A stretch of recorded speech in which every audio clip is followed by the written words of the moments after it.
ETF index mutual funds నేర్చుకుని stock మార్కెట్లో రాణించాలనుకుంటున్నారా? వెంటనే ఈ నెంబర్కి కాల్ చేయండి.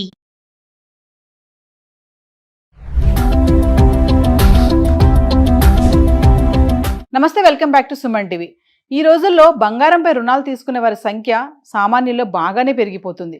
రోజు రోజుకు బంగారం ధర పెరుగుతుండటంతో దీంతో లోన్ తీసుకునే వారి సంఖ్య కూడా పెరుగుతూనే ఉంది. మరి ఇతర లోన్లతో పాటు పోలిస్తే బంగారం పైన లోన్ తీసుకుంటే వడ్డీ రేటు తగ్గుతుందని నిపుణులు చెప్తున్నారు. దీనిపైన మరింత సమాచారం అందించడానికి అనలిస్ట్ మందల కృష్ణారెడ్డి గారు ఉన్నారు. సుమన్ టీవీ ప్రేక్షకులకు నమస్కారం. గోల్డ్ లోన్ తీసుకుంటున్నారా? అయితే ఒకసారి పూర్తి వివరాలు మీరు తెలుసుకోండి. ఇప్పుడు అనేక రకాలుగా మార్కెట్లో అనేక రకాల లోన్స్ ఉన్నప్పటికీ అతి తక్కువ వడ్డీ రేటుకు లభించేటువంటి లోన్ ఏదైతే ఉందో అది గోల్డ్ లోన్ మాత్రమే. Compare to any other loan కంపల్సరిగా ఇంతకన్నా తక్కువగా ఏ లోన్ మనకు దొరకదు. రెండోది, రోజు రోజుకి బంగారం రేటు విపరీతంగా పెరిగిపోతుంది కాబట్టి ఈ లోన్లు తీసుకునే వాళ్ళ సంఖ్య కూడా పెరుగుతోంది. ఒక రకంగా గత సంవత్సరానికి ఈ సంవత్సరానికి మనం పోల్చినట్టయితే 26% గోల్డ్ లోన్ తీసుకునే వాళ్ళ సంఖ్య పెరిగింది. ఇది పెరుగుదలను సూచిస్తోంది. బహుశా ఈ సంవత్సరం ఫలితాలు ఇంతకన్నా చాలా ఎక్కువగా ఉంటాయని అనిపిస్తోంది. ఎందుకంటే ఎక్కువగా రేటు ఉండటం వల్ల తక్కువ సమయాల్లో, రేటు తక్కువ ఉన్న సమయాల్లో కొనుక్కున్న వాళ్ళందరికీ కూడా ఎక్కువ డబ్బు ఒకేసారి వస్తుంది. లోన్ తీసుకొని మనం అవసరాలు తీర్చుకొని మళ్ళీ కట్టుకుంటూ పోవచ్చు అనే ఉద్దేశంతో కొంతమంది గోల్డ్ లోన్ కోసం వస్తున్నారు. కొంతమంది ఇప్పుడు దాన్ని బయట అమ్మేదానికన్నా లోనుగా తీసుకుంటే మళ్ళీ ఎప్పుడో ఒకసారి మనం దాన్ని కట్టేసి వెనక్కి తీసుకోవచ్చు, ఇంకా రేటు పెరుగుతుంది బాగా, అది మనకు ఒక పెద్ద అసెట్ కింద మారుతుందనే ఉద్దేశంతో కొంతమంది పనిచేస్తున్నారు. కానీ విచిత్రం ఏంటంటే గోల్డ్ లోన్ గతంలో తీసుకున్న వాళ్ళలో 30% మంది డబ్బులు తిరిగి చెల్లించకుండా ఎగవేతకు పాల్పడ్డారు. ఇది చాలా కష్టమైన విషయం. అంటే అనొచ్చు, మీరు మన దగ్గర గోల్డ్ ఉంది కదా అమ్మేయచ్చు కదని. ఆ అమ్మకానికి కూడా పెద్ద ప్రాసెస్ ఉంటుంది. దానికి నోటీసులు జారీ చేయాల్సి ఉంటుంది, వేలంపాట వేయాల్సి ఉంటుంది, ఆ ఆక్షన్లో పాడి వచ్చిన డబ్బు తీసుకోవాల్సి ఉంటుంది. ఇదంతా చేయాలంటే చాలా టైం పడుతుంది. దీంట్లో ఒక్కోసారి లాభపడవచ్చు, ఒకసారి నష్టపడే అవకాశాలు ఉన్నాయి. రకరకాలుగా జరుగుతుంది. దీనికే ఇప్పుడు బ్యాంకులు ఏం నిర్ణయించాయంటే ప్రతి నెల వడ్డీ వసూలు చేయాలని డిసైడ్ చేసుకున్నాయి. అంటే ఇంతకుముందు సంవత్సరానికి ఒకసారి లేదా మొత్తం టోటల్గా గోల్డ్ లోన్ అంతా తిరిగి చెల్లించినప్పుడు వడ్డీతో ఒకసారి తీసుకునేవి. అలా చేయడం వల్ల ఏమవుతుందంటే సంవత్సరం, 2 సంవత్సరాలు, 3 సంవత్సరాలు వదిలిన తర్వాత ఎప్పుడో వాడి దగ్గర డబ్బులు తీసుకుంటే ఆ డబ్బులు ఇవ్వలేని పరిస్థితిలో ఉండి చాలామంది అసలు డబ్బులు, వడ్డీ డబ్బులు కూడా మొత్తం ఎగ్గొట్టి వెళ్ళిపోతున్నారు. అప్పుడు గోల్డ్ని మనం వేలం వేసినా కూడా అప్పటి రేట్ల ప్రకారంగా ఆ ఇచ్చినటువంటి లోను ప్లస్ వడ్డీ రెండు కలుపుకుంటే అది బ్యాంకులకే నష్టమయ్యే పరిస్థితి ఏర్పడుతుంది. ఖర్చులు అవన్నీ కూడా కలుపుకుంటే ఇప్పుడుగా జరుగుతుంది. వీటికన్నా మొదటి నెల నుంచి వడ్డీ వసూలు చేయడం మొదలు పెడితే ఎవరైతే వడ్డీ సక్రమంగా కడుతున్నారో వాళ్ళు ఖచ్చితంగా అసలు కూడా కట్టి తీసుకుంటారనే నమ్మకం, విశ్వాసం పెరుగుతుంది.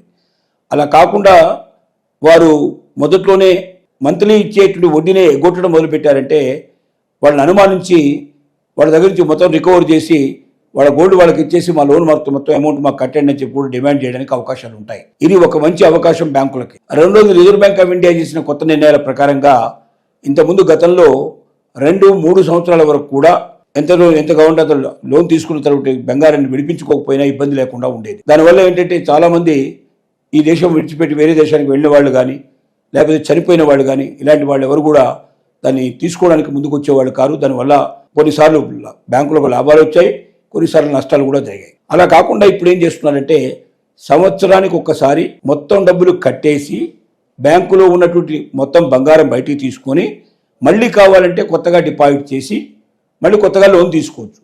కానీ కంటిన్యూస్గా మాత్రం సంవత్సరం తర్వాత ఎవరు బంగారం కూడా అక్కడ ఉంచడానికి వీల్లేదు. నెల వడ్డీ కట్టాల్సిన అవసరం ఉంది, సంవత్సరానికి ఒకసారి క్లియర్ చేయాల్సిన అవసరం ఉంది. తద్వారా మొండి బకాయిలు ఎక్కువగా రాకుండా చూసుకోవడానికి అవకాశాలు ఉంటాయనేది బ్యాంకు వారి నమ్మకం. ఇలాగా దీంతో పాటుగా ఇంకా కొన్ని మార్పులు చేర్పులు బ్యాంకు లోన్లలో తీసుకొస్తున్నారు. బంగారం వడ్డీ లోపల బంగారం వడ్డీని లెక్కగట్టడంలో కూడా, అంటే ఎవరైనా 2.5 లక్షల రూపాయల లోపల వాళ్ళు లోన్ తీసుకునేటట్టయితే వారు పెట్టిన బంగారంలో 85% వరకు ఇస్తారు. అలాగే ఒకవేళ వాళ్ళు 5 లక్షల రూపాయల లోన్ తీసుకునేటట్టయితే 80% వరకు లెక్క కడతారు. ఆ గోల్డ్ లోపల 80% వాల్యూ అమౌంట్ ఇచ్చేస్తారు. ఇక 70 వాళ్ళు అంతకన్నా ఎక్కువ 5 లక్షల కన్నా ఎక్కువ డబ్బు తీసుకున్నట్టయితే 75% మాత్రమే ఇస్తారు. ఎందుకంటే ఎక్కువ మొత్తంలో తీసుకుంటే కట్టకపోతే చాలా ఇబ్బందులు వస్తాయి. కాబట్టి తక్కువ పర్సెంటేజ్ వాళ్ళకి ఇచ్చినట్టయితే, అంటే 100 రూపాయలకి ఉండే గోల్డ్ పెడితే 75 రూపాయలు ఇస్తారు. ఆ 25 రూపాయలు ఉన్నట్టయితే రేపు పొద్దున వాళ్ళు కట్టలేకపోయినా వేలం వేసి తమ డబ్బు తాను రికవర్ చేసుకొని నష్టం లేకుండా బ్యాంకు బయటపడుతుందన్న నమ్మకంతో తీసుకున్న నిర్ణయం ఇది. కాబట్టి ఇలాంటి అన్ని నిర్ణయాల వల్ల గోల్డ్ లోన్ తీసుకున్న వాళ్ళు మరింత ఎక్కువగా లాభదాయకంగా ఉండేటట్టుగా, వారు వారి విద్యుక్త ధర్మాన్ని మర్చిపోకుండా ప్రతి నెలా వడ్డీ చెల్లించే పద్ధతి, సంవత్సరానికి ఒకసారి దాని మొత్తం అమౌంట్ పెట్టించి మళ్ళీ తీసుకొని తిరిగి అవసరమైతే మళ్ళీ రెండోసారి బ్యాంకులో పెట్టి మళ్ళీ దానికి వాళ్ళు లోన్ తీసుకునే పాసిబిలిటీ ఏర్పాటు చేయడం, వాళ్ళకు 85% వరకు 2.5 లక్షల లోపల ఇవ్వడం, 80% వరకు 5 లక్షల లోపల ఇవ్వడం, దాటిన వాళ్ళకు 75% ఇవ్వడం, ఇలాంటి అనేక రకాలైనటువంటి మరి ఏవైతే నిబంధనలు విధించారో బ్యాంకుల వాళ్ళు, గోల్డ్ లోన్లో అక్రమాలు అనుచితాలు జరగకుండా ఉండాలనే ఉద్దేశంతో చేస్తున్న పని ఇది.